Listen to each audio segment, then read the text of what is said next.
What is going on, everybody? Welcome back to episode 2 of the World Conquest European AI only game, as we've sort of named it. I probably should be European Conquest, thinking about it. It's fine, I'm recording before any episodes have gone out. We can hammer out the dents when I come up with the titles, it's fine.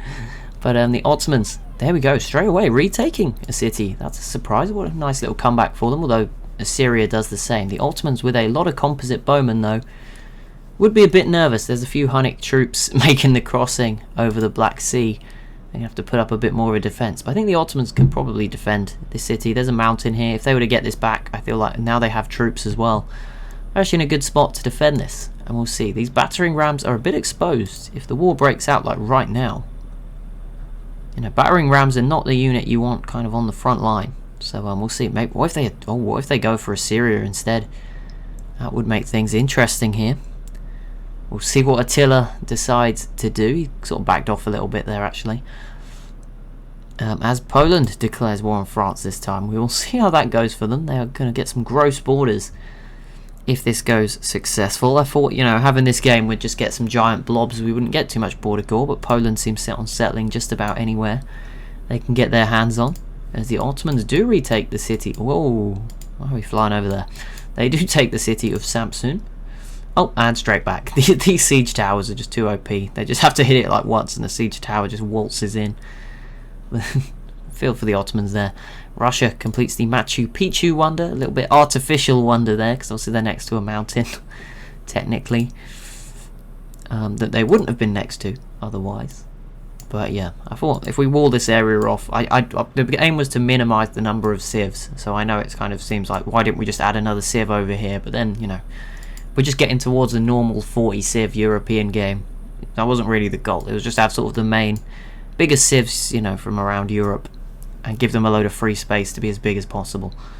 Halicarnassus, another Greek city. They are just pushing along. There's a long friction border here with Rome. I'm not sure these two are going to be the best of friends, but at the same time I feel like an invasion would be very difficult for each of them, so we'll keep an eye on that. England adds the Oracle. We already saw, I think England got the Great Library at the start last time, so a free technology and some science. Now with that they're going to get a free social policy as well.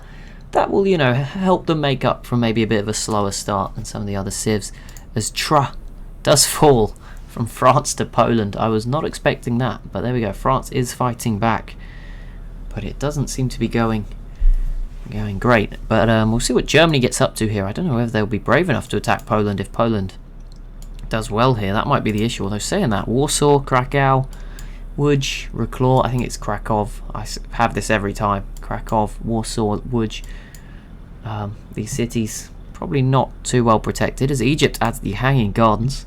So Thebes, which could well already be the biggest city in the world. We don't have spies yet, so I can't check, but without looking all around, one of the biggest, I would say, at 15 is going to grow even more. London's actually at 16 as at the moment, but yeah, that's obviously a benefit of not settling super aggressively super early. You don't slow your food growth. Spain, their religion encourages faster food growth, and Catholicism is present in all of Spain's cities, but they have not yet. Yeah, they've just been pumping out a lot of settlers to be this big.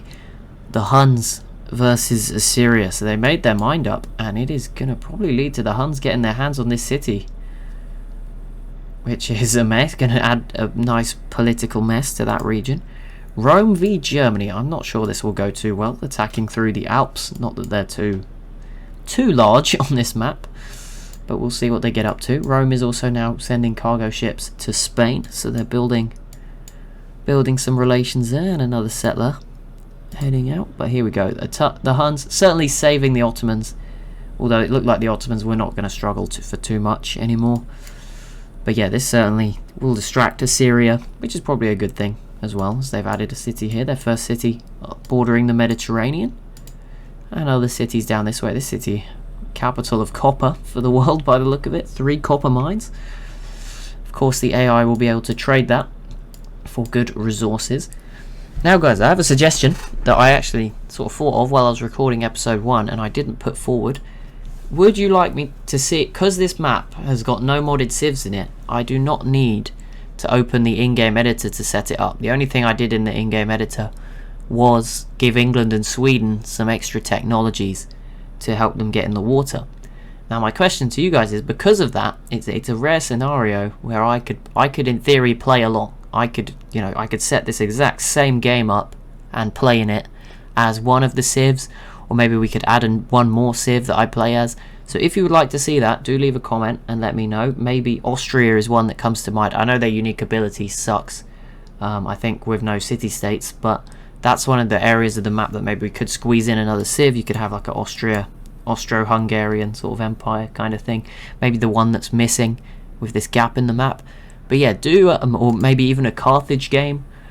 Something like that. So just leave a comment, or obviously one of the civs that is already in. But yeah, obviously no mods ideally, because they might not spawn TSL and then I have to move them. And then once I reveal the map, last time it wouldn't let me hide it again and it was a bit of a mess.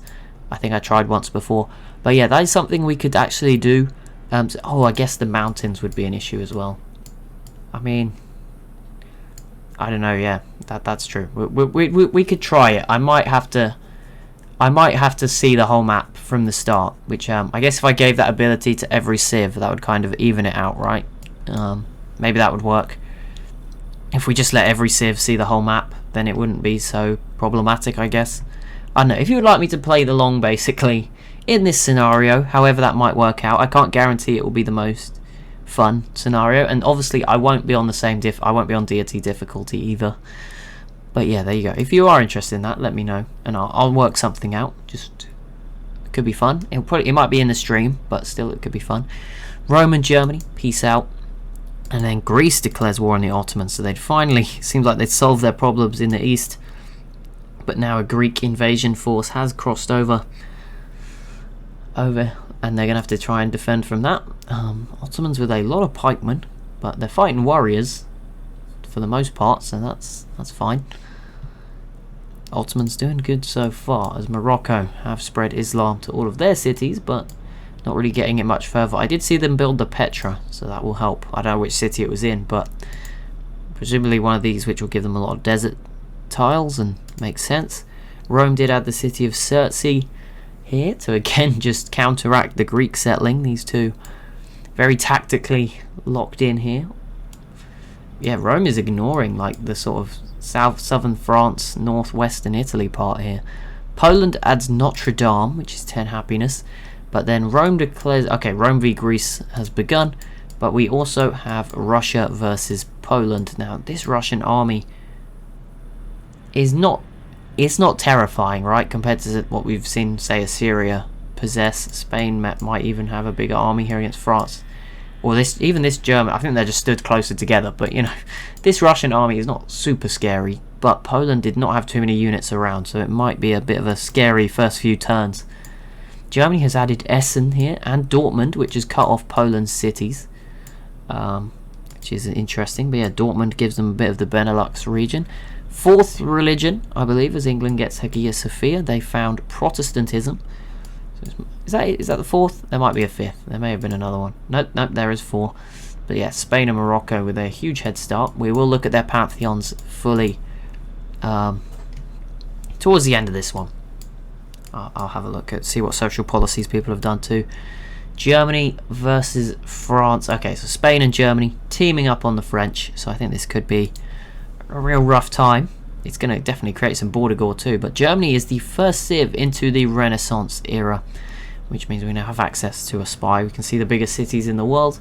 And Rome, with a fast start, adds a new city, but also conquers Halicarnassus. Of course, Greece was, some of their army was in Turkey when this war broke out, so that may have hindered them, and yeah, allowed Rome to make a good, smart move there as Spain completes the Alhambra wonder. They now have some cargo ships going to Morocco, as Egypt now adopts a pantheon as well, which will give them science for cities with a city connection. Greece and the Ottomans do arrive at a peace deal, which will free up Greece to go and defend from Rome. And Russia has added Smolensk here as they begin to enter this huge open space. The Huns are also about to go in there with the city in Crimea by the look of it. Russia and the Huns also bordering each other just about now, so we'll see if there's any tension there.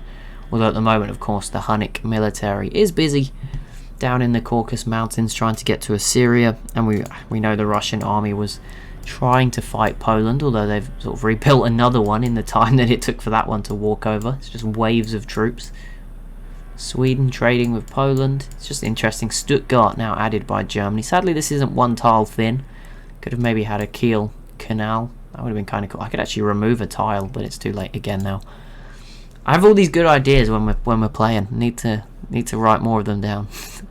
Assyria does peace out with the Huns, and no cities changed hands. But I think the Huns certainly gave the Ottomans some breathing space, and I think now the Ottomans would be fine to defend themselves from further. The question for the Ottomans is, how do they expand? Like, because Greece is obviously pretty big. Maybe cross over the Black Sea and hope Russia and the Huns are accommodating. We will see. We'll also see what Poland-Russian relations are like in this game.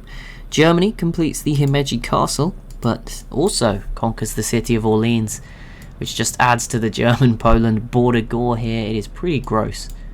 I imagine one of them will come out on top though, and that civ is going to be pretty scary.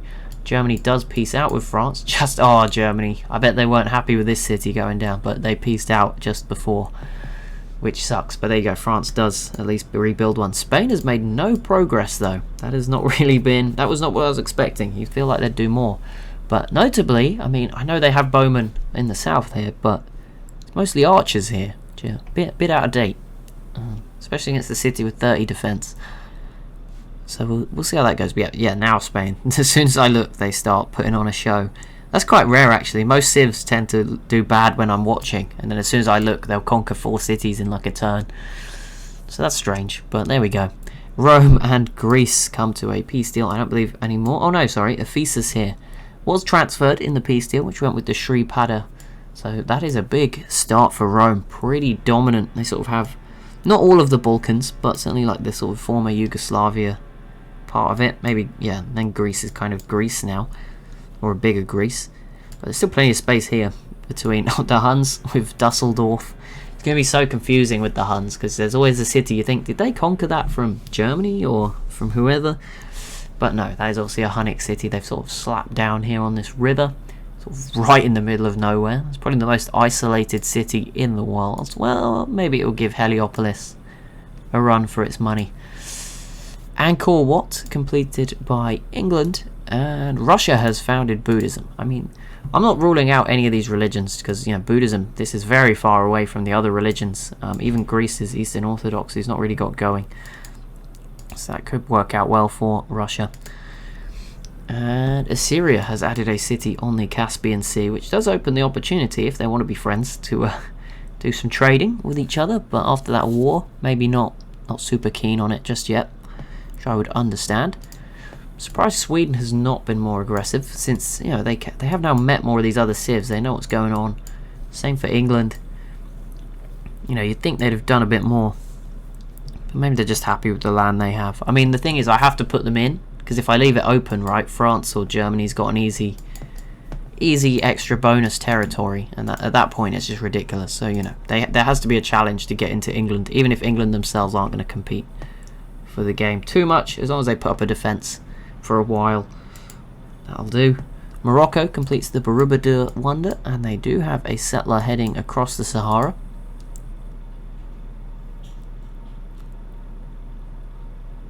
I thought there was another war that broke out, and I just haven't seen any fighting, but maybe I'm wrong, as Rome did add another city towards Germany, and the Roman Empire is looking pretty good early on, you know, and they're surviving the curse, you know. It's episode 2.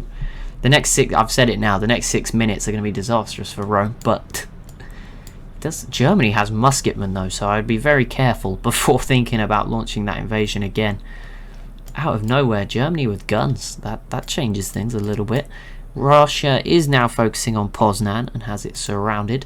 Spain is still struggling there with that city.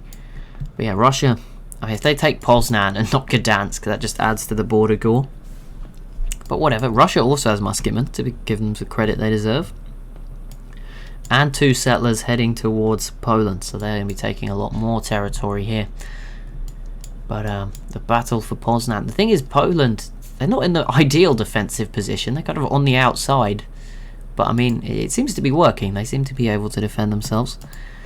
Assyria and the Ottomans. Somehow the Ottomans gave them. Did you give them open borders? Like you must have done. Like you're an idiot. Like why are they surrounding this city after one turn?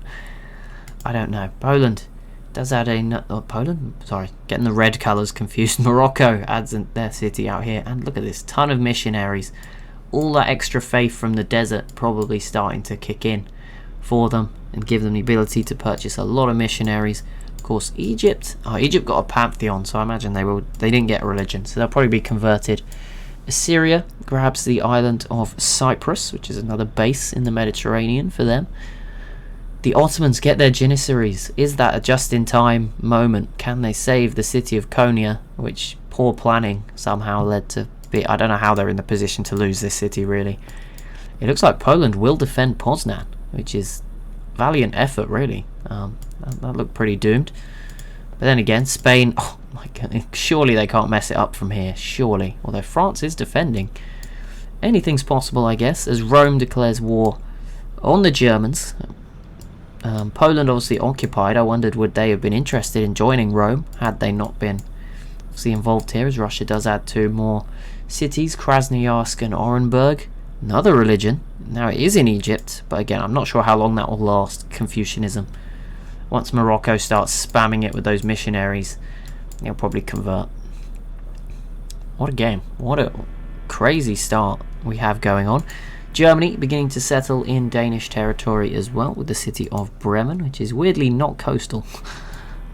I feel like it would have been a smart move to sort of block off the entrance to the Baltic Sea. You'd have had a lot of power over Poland and Sweden if you were to do that. Again, I don't know how strategic the AI really is at deity difficulty. I feel like they're just given buffs to be really strong, but I don't think they're not thinking at a higher level. I throw that in as a guess. Maybe they are. We'll find out if I do end up playing this scenario on a much lower difficulty. The max it will be is number 6, Emperor, Immortal? No, Immortal's 7, so Emperor. It'll be King or Emperor, but there we go. Depending on who you pick for me, I guess, if we do it. Poland does have another coastal city, and they get a peace deal with Russia, so that all out ended well for them. They're adding territory. If they somehow connect all this land, that would be useful. The Huns now versus Russia. Okay, let's see how prepared Russia are. Not very. They need to rush back now. They do have a road network, which should help some of these musketmen get over, and that does seem to be a tech advantage. So that is good news. But yeah, this is going to be a pretty big battle. Spain has settled some of the islands off the coast, Santander and Asturias. More cities, and finally they take Tours, although that's a bit concerning. It took them that much effort to take that city. And I think the final religion has now gone, as Poland founds the religion of Hinduism. But what we're going to do is we will look at the religions, but I'm just going to do the social policies first. Then we'll head over to those religions. So Assyria now liberty, 3 policies from liberty and 4 from honour. Egypt have 5 from tradition and 2 from aesthetics. England went with 4 from patronage and 5 from aesthetics, but have the most wonders, so that's good. France have 2 from the liberty policy tree and 5 from the honour policy tree. Germany pretty similar, 1 liberty and 5 honour. Greece also picked liberty and honour, but they've split them 3 and 3. And the Huns went 3 and 5, but these 4 all on the same paths. But the Huns with a lot more social policies than the rest. Morocco, honour 5 and then aesthetics 2. Liberty 2 and honour 5 for the Ottomans, pretty similar. A lot of them going for liberty and honour. Poland, obviously a bonus. They're a civ that specialises in this, so don't be surprised. Liberty and honour both completed, and they've re-gone back to the tradition tree to get some of those bonuses as well. Rome has gone liberty 5, honour 3, liberty 5, aesthetics 2 for Russia. Piety 5, patronage 2 for Spain, and honour 1 and patronage 5 there for... just blanked. Who was that? Was that Sweden? Yeah, Sweden at the bottom. You can see the scores here. It currently has Spain in the lead. A good healthy lead over Poland. But here we go. We'll have a little look at the religions. Try and go through this all. Try and make what we can out of this. Here's the numbers. I don't know why it never sorts correctly, but there you go. Spain, Catholicism now in 20 cities. Eastern Orthodoxy of Greece has overtaken Islam from Morocco. I thought that would happen because, again, Greece is just in a sort of an easier position to convert other cities. Morocco has to try and convert Egypt, whereas Greece can convert Rome and the Ottomans. So 13 there. Islam is in 8 for Morocco, and then 1 still for the other 4 newer religions, which we probably won't focus on. But yeah, beliefs. Right, let's go. So Buddhism, which is Russia's... This is so hard. That is Russia's religion. Okay, at least it stays sorted. Russia will be gaining food from camps, so that's good if they have a lot of camps. Culture for every 5 followers of the religion in other cities, so that's pretty good. And world wonders give 2 faith. Not great. I don't think that's going to become like that. None of those will probably guide it to being a dominant religion, but it may just help Russia out a bit. Some nice bonuses to have compared to, say, the Huns. Although if the Huns obviously get converted, they'll get them too. Catholicism then, which is Spain. We already saw the faster growth rate, the gold for each city, and the purchasing of cathedrals, but they've added mosques to that, which is more faith and culture when they are built. Although I think you can only build 1 in a city, so they're going to have a choice. But I guess it stops other civs having it as well, so it's kind of a bonus there. And then charitable missions means influence boost from gold gifts to city-states increase. There is no city-states, so that's not so useful. Right, on to Confucianism, which I believe was Egypt's religion. Yeah, it was. I remember this policy being their pantheon. 2 science in cities with a connection. They only have 3, and I think only 1 of them might be connected. 1 happiness for every 8 followers. I don't know if they're even getting that yet. And 1% production for each follower. I mean, those are nice, but I think they are going to struggle against Morocco's religion, where they're just generating a huge amount of faith. Eastern Orthodoxy, which is the 2nd biggest religion now, the one of Greece. We haven't actually looked at what this does yet, but shrines will give 1 happiness in cities with 3 followers, so that is going to scale quite nicely if they build shrines. Religion spread to friendly cities at double rate. That's probably also helped them spread it quite quickly to overtake Islam. 30% increase in ranged combat strength. That is going to help them defend. 2 faith for each city, foreign city following this religion. Well, 13. I'm guessing they've already... Yeah, it doesn't look like they have 13 cities. So they're probably already getting some extra faith there. And that can obviously... That will snowball if your religion does well. And then use faith to purchase pre-industrial land units. Could be very useful to if they're going to have a lot of fights with Rome by the look of it. Hinduism, which was Poland's just founded one. 2 production from specialists. If city has a specialist, the wording there suggests you can only get this bonus once, so it's not amazing, it's not super scalable, but they have it. This one makes no difference because there's no city-states, and there's culture from pastures, which is... It's okay. I mean, they already are the best civ for social policies, so extra culture certainly helps. And I'm sorry, the video is nearly done. There's some building work going on outside. You might be starting to hear it in the background. I won't be recording anymore today, so it's okay. We're nearly done, I'm sorry. Islam, temples provide the happiness. We saw that, the faith from desert tiles. They also now get 20 combat strength near friendly cities that follow the religion. Help them defend themselves. We saw the gold, and then the gardens will also give them happiness. And finally, Protestantism, which is England's religion. They can purchase pagodas, which is faith, culture. I have a feeling pagodas are food. I can't remember what any of them give, but for some reason I just feel pagodas are food, but I might be completely wrong. Gain science when a missionary or prophet spreads the religion. I mean, that's pretty useful. The problem for England is, like, they have the problem that Morocco have of kind of no one to really spread it to, and it's kind of enhanced even more because they're on an island. They're late to get a religion. I feel like that's not going to help them too much because they're just not going to spread it that much. And then faith from natural wonders. I don't even think there is any in the British Isles. So again, that was probably just all that was left when they chose it. But there we go. That is it for this episode. As I said, if you've got a suggestion for someone you'd like me to maybe play as in this scenario, I can't guarantee it'll be a perfect game of Civ. Sometimes if you reveal the map, it won't let me hide it. Things like that again. But I'll try my best to make it work. But as always, if you have enjoyed on this video, be sure to leave a like and a comment down below. Be sure to subscribe as well if you are new to the channel. And I'll see you in the next one.